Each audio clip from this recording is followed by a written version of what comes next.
La peau et les muqueuses constituent une barrière physique qui protège efficacement l'organisme des agressions externes.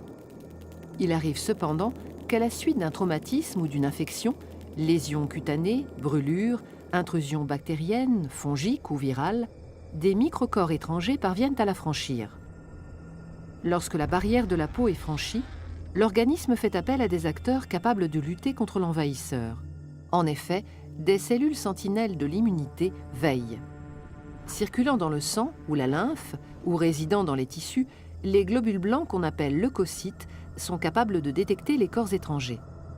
Les premières cellules immunitaires à entrer en action sont les mastocytes, les cellules dendritiques et les macrophages. Ces cellules possèdent à leur surface membranaire des récepteurs capables de reconnaître le type d'agresseur par ce qu'on appelle des motifs antigéniques. Cette identification va initier la réaction inflammatoire.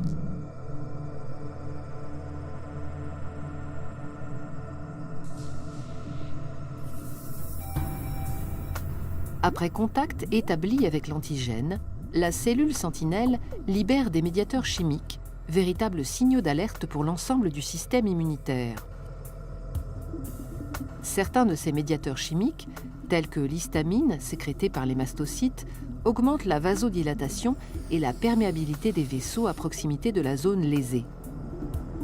Cela permet le passage de cellules douées d'un pouvoir phagocytaire du milieu sanguin vers les tissus.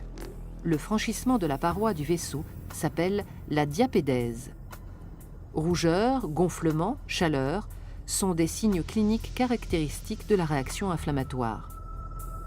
D'autres médiateurs, les cytokines, émis par les cellules sentinelles, sont capables d'attirer en renfort d'autres cellules lutteuses, les phagocytes, sur le lieu de l'infection, en particulier les macrophages.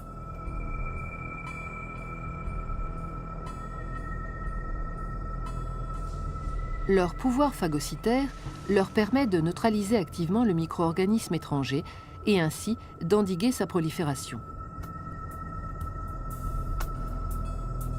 Dans le cytoplasme, le microcorps étranger, soumis à l'action d'enzymes protéolytiques, est littéralement digéré.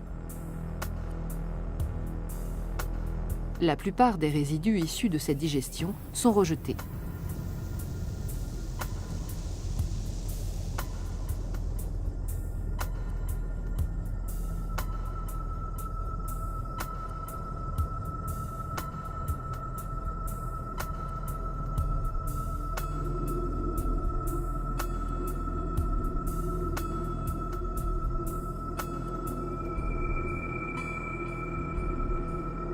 Parmi les cellules phagocytaires, les cellules présentatrices d'antigènes gardent un fragment de l'antigène qu'elles viennent de détruire.